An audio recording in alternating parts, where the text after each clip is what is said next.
Kentsel dönüşüm dediğimizde aklımıza genelde devasal projeler, yenilenen şehir silüetleri falan gelir. Ama bugün konumuz bu büyük resim değil. Çok daha kişisel, hepimizin her gün yaşadığı bir hayal kırıklığı. Kapımızın önündeki kaldırımın bir gecede buharlaşması. Hani o hissi bilirsiniz. Kendinizi hiç bitmeyen bir şantiyenin ortasında yaşıyormuş gibi hissettiğiniz oldu mu? Evden çıkarsınız ve yine karşınıza bir engel çıkar. Yine bir toz bulutu. Yine kendinizi arabaların arasından, yolun ortasından yürürken bulursunuz. İşte bu analiz tam da bu hissin peşinden gidiyor. Ve genelde her şey küçücük bir şeyle, sadece tek bir binayla başlar. Gelin şimdi bu büyük sorunu o tek bir apartmanın hikayesi üzerinden adım adım birlikte takip edelim. Şimdi olayın temelinde ne var ona bir bakalım. Bir tarafta eskiyen binalar, yapısal tehlikeler ve tabii ki deprem gerçeği var. Bu büyük bir risk. Diğer taraftaysa hedef belli. Daha güvenli, daha modern evler ve yenilenmiş bir altyapı. Yani kentsel dönüşümün gerekliliği konusunda kimsenin bir şüphesi yok. Ama asıl mesele bu doğru hedefe ulaşmak için seçilen yolda başlıyor. Şimdi gelin bir mahalle sakininin gözünden 2 yılı aşkın süren bu engelli parkura, yani tek bir binanın dönüşüm macerasına daha yakından bakalım.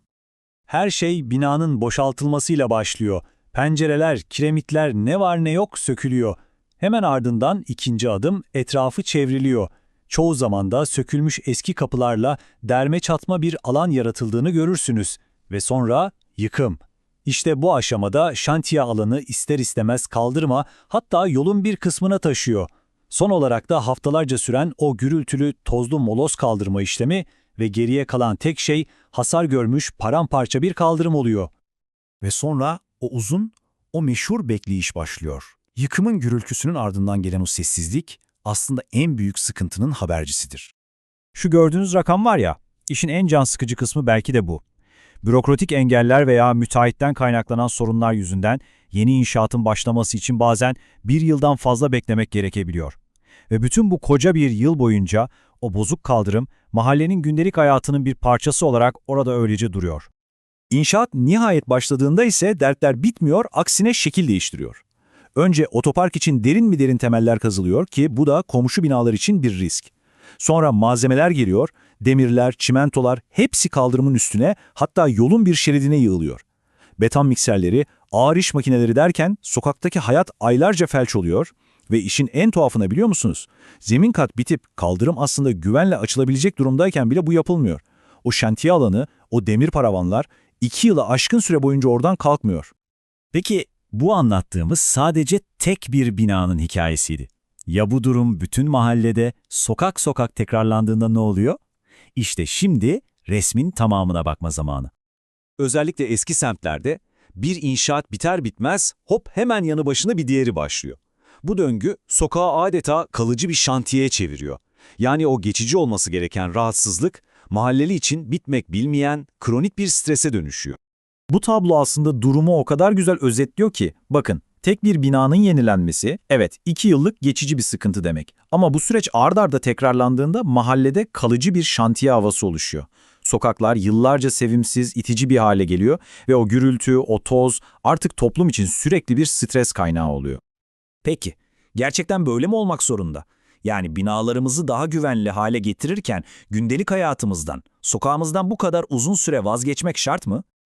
Gelin şimdi kaldırımlarımızı nasıl geri kazanabiliriz, daha iyi bir kentsel dönüşüm için neler yapılabilir, bu somut önerilere bir bakalım.